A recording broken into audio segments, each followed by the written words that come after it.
back with another video. Here in this video, I'll explain you the directory structure of Laravel. In the previous videos, I've told you the introduction to Laravel, how to install Laravel. Here, after installing Laravel application using Docker setup and all such things, it will create us some files and folders.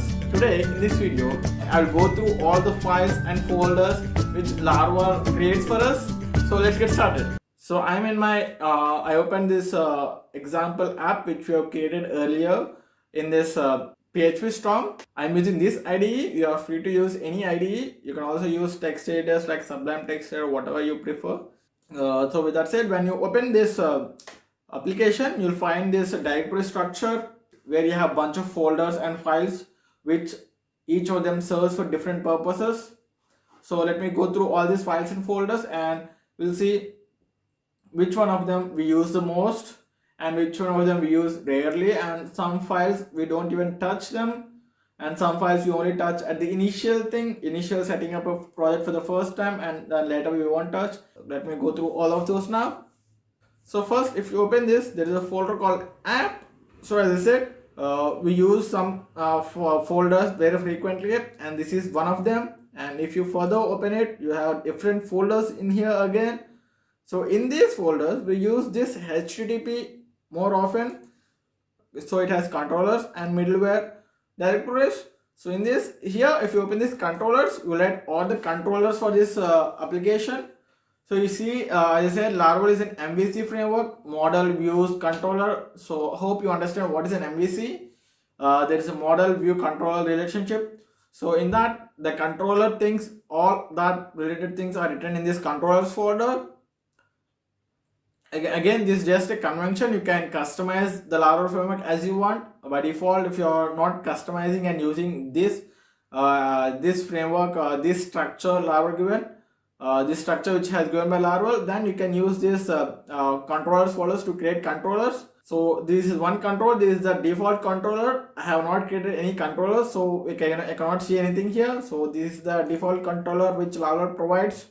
And if you want to create a controller, you can create a new file here, a new PHP file. I'll say main controller, and then you create me a file. It creates an empty file here. We also need to have some namespaces and some imports, just like it has these imports and some namespaces. If you can create this file manually and write all those like namespaces, imports, public index function. You see that we also have this public index function here in any controller. This is the default controller, so we are not having, but if we are writing any controllers, you will have different functions performing for different actions. So you can do all those in these files, in these controller files. Here I have created manually, but you can also create controls using the CLI command that I will explain in the next video, where we are using the CLI completely on what all the options we have for CLI. So here I will tell you how to create files manually because it's just explaining the directory structure. So I won't go into deep on how to create those files, what are the functions to be present here, what are the code, how do you write code. I won't say all that. I'll just explain the directory structures so you'll understand. So these are the controllers where you write all the controllers here, and there's middleware. You see there's different middleware for authentication.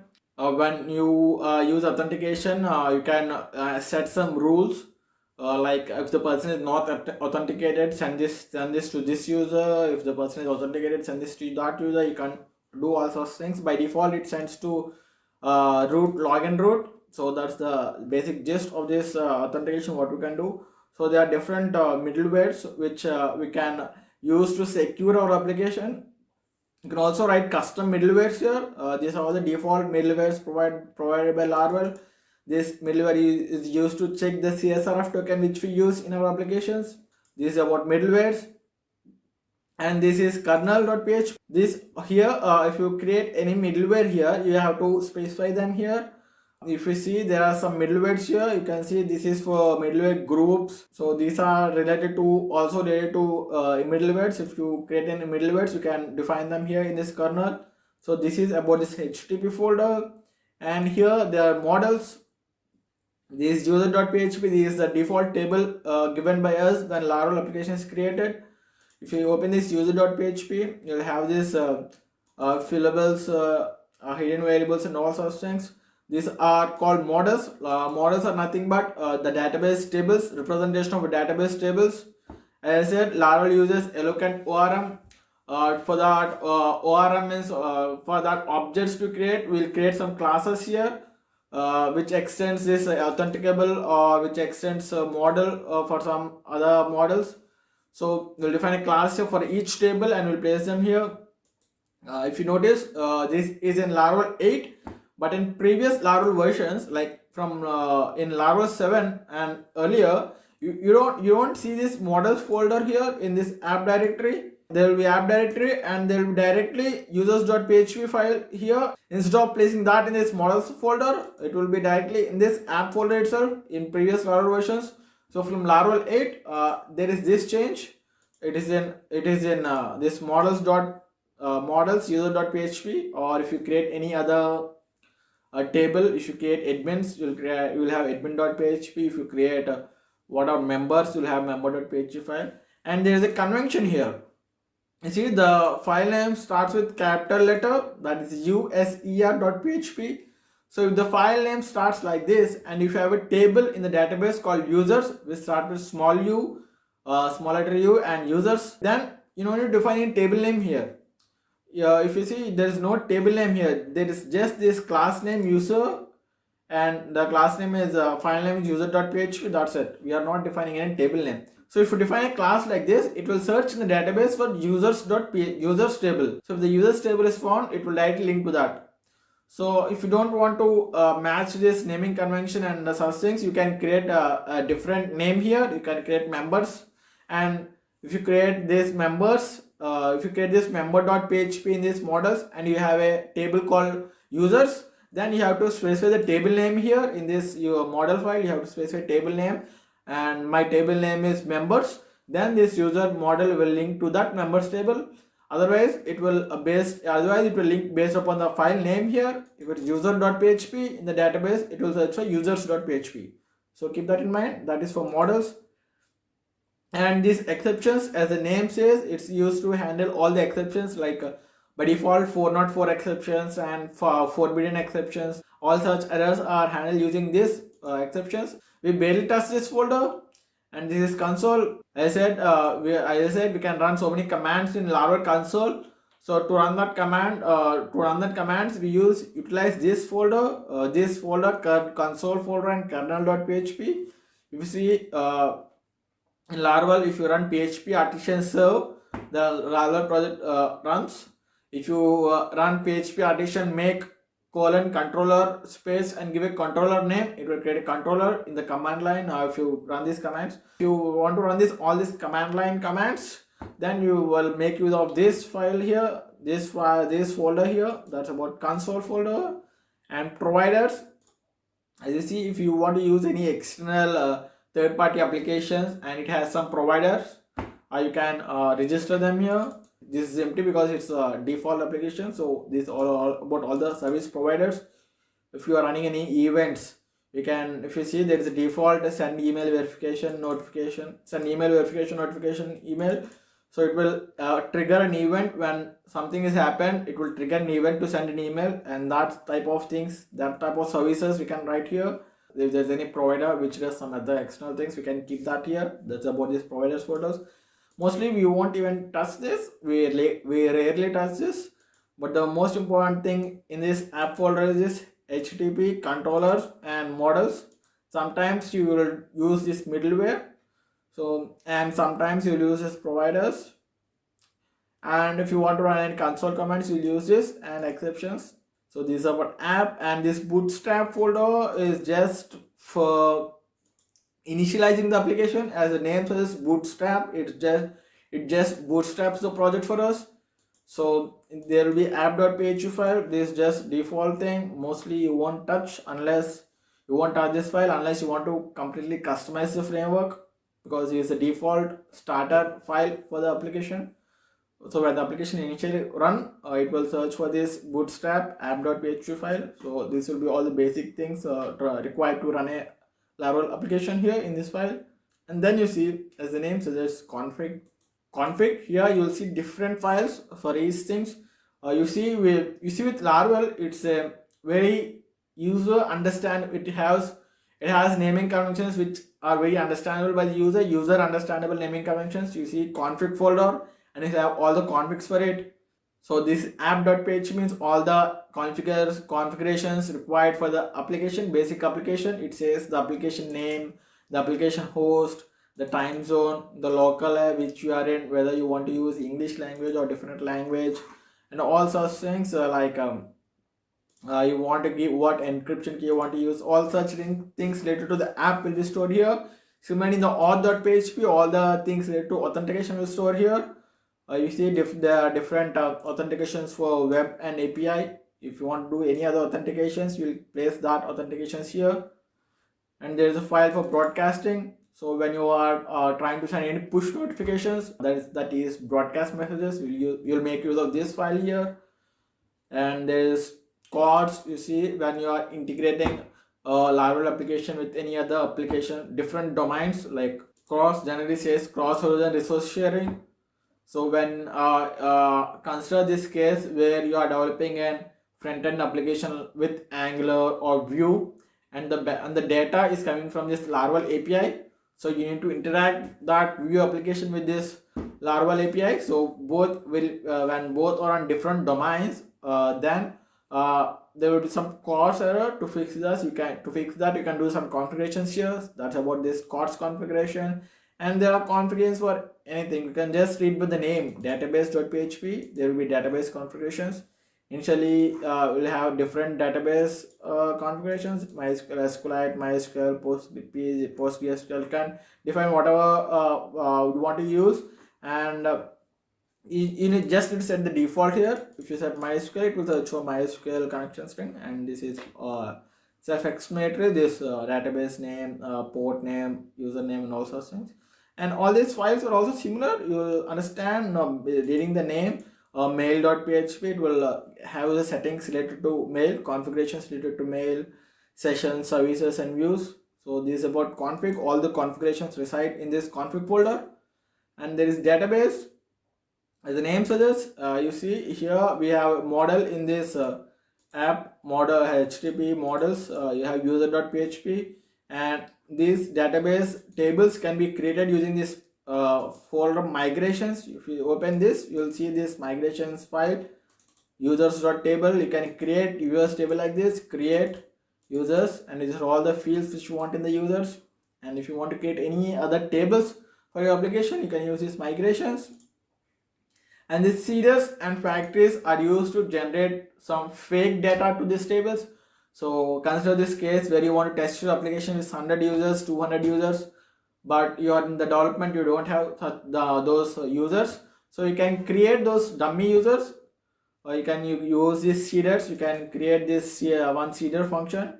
You see there's already one thing commented here. It will create 10 rows for this user model. And if you see in this factories, we'll have this user factory where it will create some whatever data you need. So these factories and seeders are used to generate fake data for your application, and these migrations where you create database tables, or you can not only for creation, you can also any changes to database, you can use these migrations. So that's about this database folder. And here you see public folder. This is the main folder, first folder where web application serves. But if you are hosting this in any server by yourself, then you will point the main thing in the config files, like Apache config files. If you are running in Apache, you will set the document root to this public folder. So that means this will be the first folder loaded when your application lands. So our name is example.app, example-app. So if I create this website called example.com, and as soon as the website example.com loads, it will internally in our application, it will search for this public folder and this index.php file.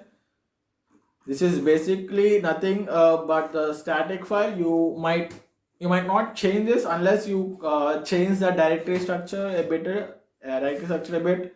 if you see you are not placing it, will it is, you see it is searching for bootstrap file. As I just said, bootstrap is used to start the used to run the application, start the application. It's searching for that file.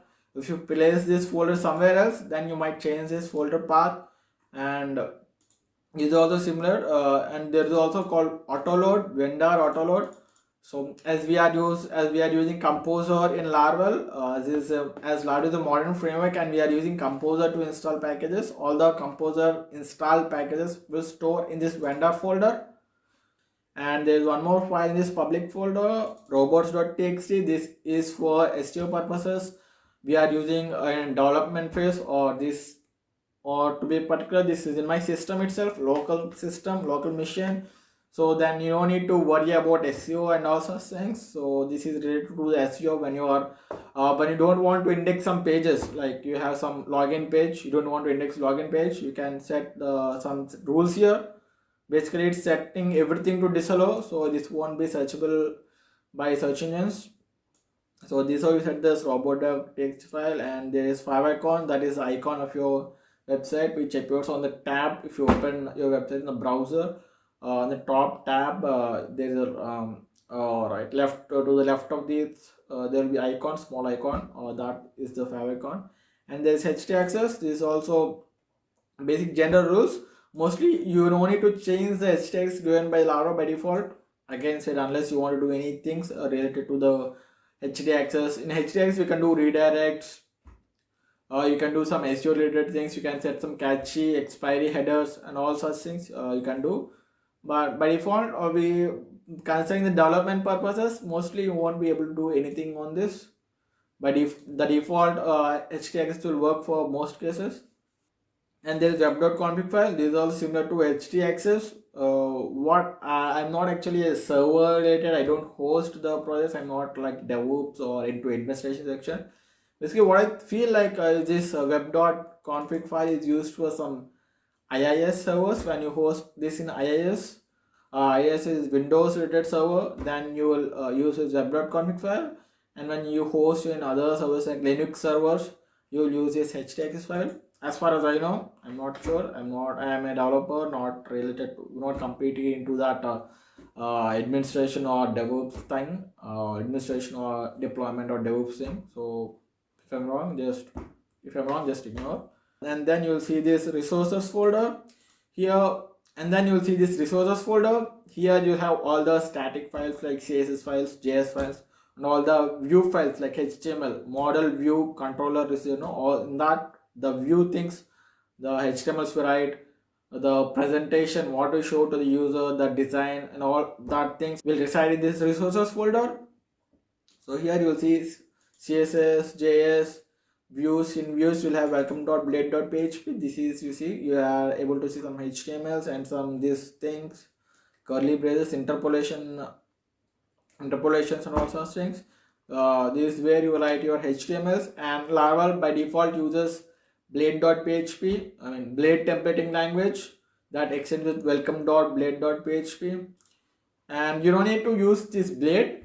Laravel has given us, Laravel will give us many options to choose for us. We can use anything we want. By default, it gives us blade. And if you want to integrate view templating, view components and all, you can integrate. If you want to use Angular, you can integrate. And there are so many other things coming with latest version of Laravel. This Laravel, with the release of Laravel 8, there are a lot of opportunities, lot of ways. Laravel provide a lot of ways for the users to define this front end. And unfortunately, people are confused about the options given. But if you ask me, I prefer this blade as a thing. You see, if I'm a developer and a client come to me and he doesn't have any specifications to use this framework or this framework, I will definitely go with this blade itself. This is pretty standard, it works very well, at least for me. I choose this blade, and you can have your opinion, you can choose whatever you want. So that's it about this blade files. And this language, you can set if your language, if your website is multi-language, you can set a folder for EN and a folder for some other language. You can create folders and write the strings here. If you see anything here, or if the accepted This is the thing. This is the message for accepted, and if you open any other things, you'll have different things for different languages. So this about resources folder, and then you'll see this roots. As the name says, all the routing will happen here. There are different files here, web.php, api.php, console, and channels. So in web.php, by default, while you are doing any website or web applications, you use this web.php. And if you are using Laravel to create an API, then you will use this. Then you will use this api.php file. And when you're trying to broadcast, like send some push notifications to the users, you'll use this channels.php. And this console is for your console commands, like command line commands, to execute any command line commands. When you can define those routes here. You see artisan.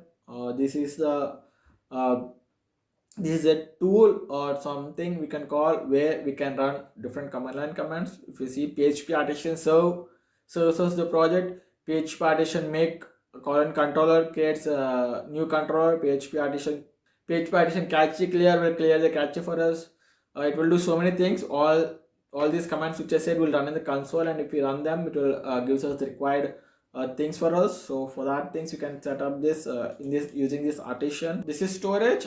Just basically it have all the logs related to error logs when you application ran into any logs in the production mode. Where you set the debug to false, and if you want to see where it went wrong, you can go to this log. You need to set up this log first, and if you set up this logs, you can go to this logs folder and you can find the logs. Because this is just an empty project, we don't have any errors yet, we don't have anything, so it's showing empty. So this app and framework also you can ignore. This just we don't edit anything here. This storage folder, we don't edit anything. It will all the data which comes automatically here. The logs, when there is any log, it will automatically come here. When there are any other things the related to app or framework, it will automatically come here. We don't change anything here. So that's why this storage will also have the permission of write permission to, if you are installing this by yourself in a server, you need to give write permission to this storage folder as well, along with this public folder, because this storage folder is where all things are written to this long files and all sorts of things. So you need to have 777 permissions if you are running on Linux. 777 means read, write, and execute permissions for this folder. And there is this folder called tests.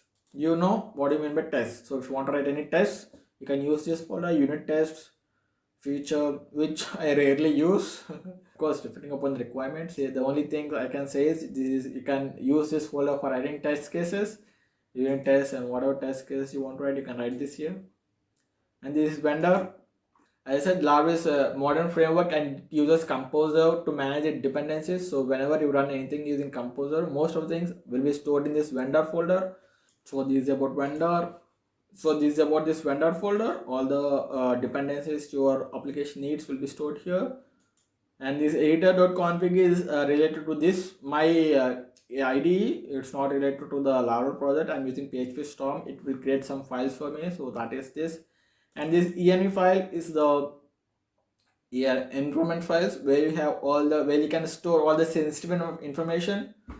Like you can see database connections. If you have any Redis caching, memcached, all this you can store here. You can set up the mail server configurations here.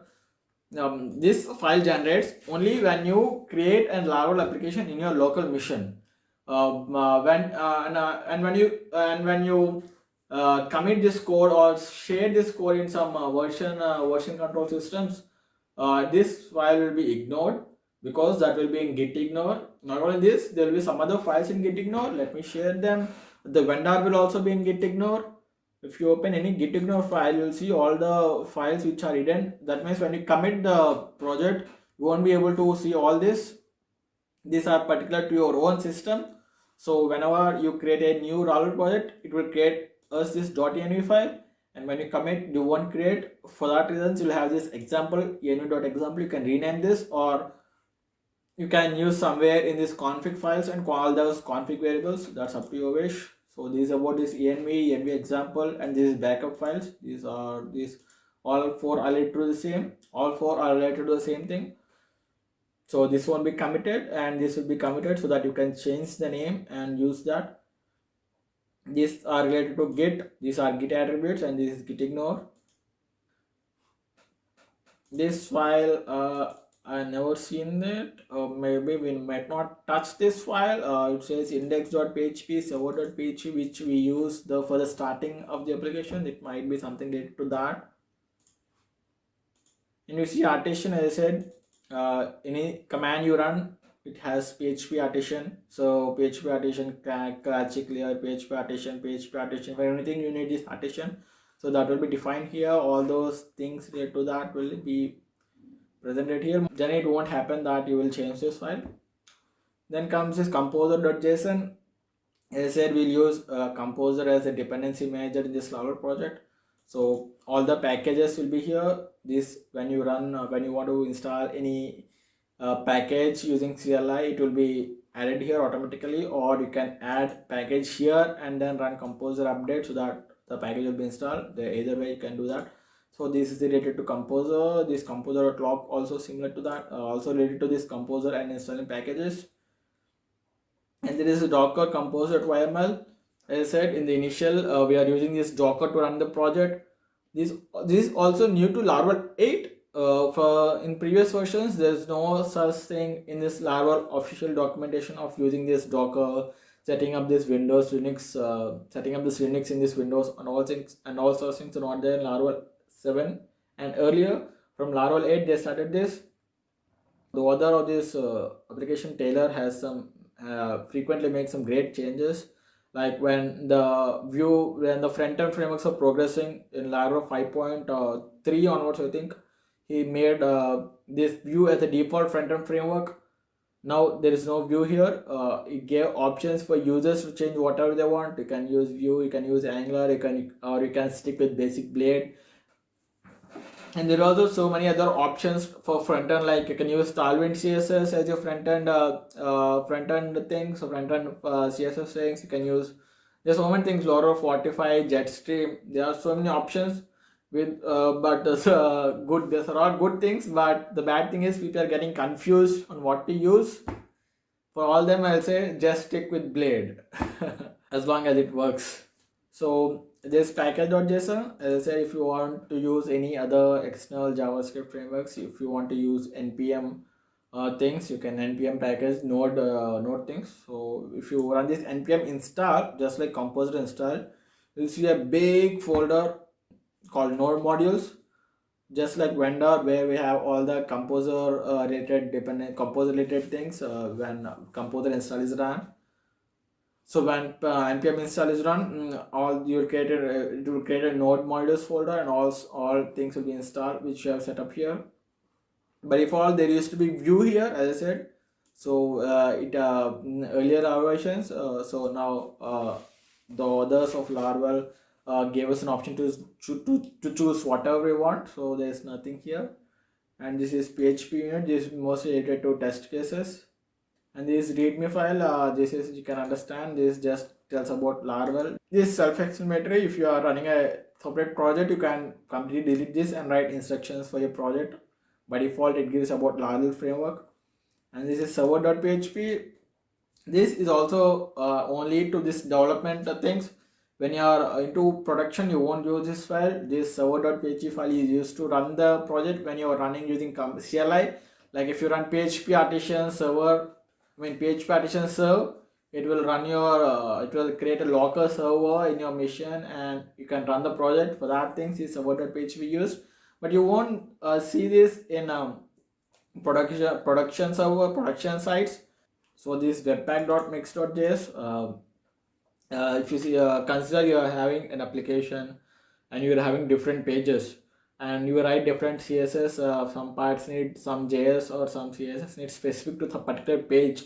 Like if you have CSS written for home page, you might name it as homepage.css, homepage.js, and for about page, you might name it as about.cs and about.js.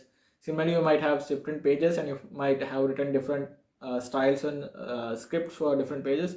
So then if you can include them, or you can include them individually, then but if you want them to compile as a single file, like all the CSS you written for home page, about us page, and all such files to a single file. You can do that here.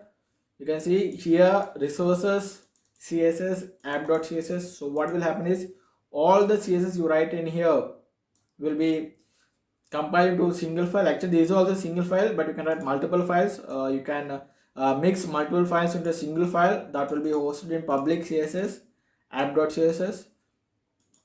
If you are similarly for JS, if you have multiple JSs and you want to compile them into one single JS file, you can do that. This is generally for the this is also generally for the SEO purposes. Like when you do this, you'll have less number of requests. So there will be only one request for JS and one request for CSS. If you comparing to when you wrote each file for each page, there will be a lot of files loaded. So that is the thing, and it also improves and by doing this also improves your search ranking, Google search ranking in your search engines, and also your site might load faster. Those are the reasons I see people doing this. I'm not also an SEO expert. I'm telling what I know. So that's it for this folder. So that's it for this directory structure. Hope you understood. If you have any doubts, please comment below in the comment box. I'll be waiting for your comments to answer them. I might have missed something and you have some queries. You are always open to write me in the comment box. I will see them and respond it. Hope you understood this video. So I'll continue in the next video. Bye bye.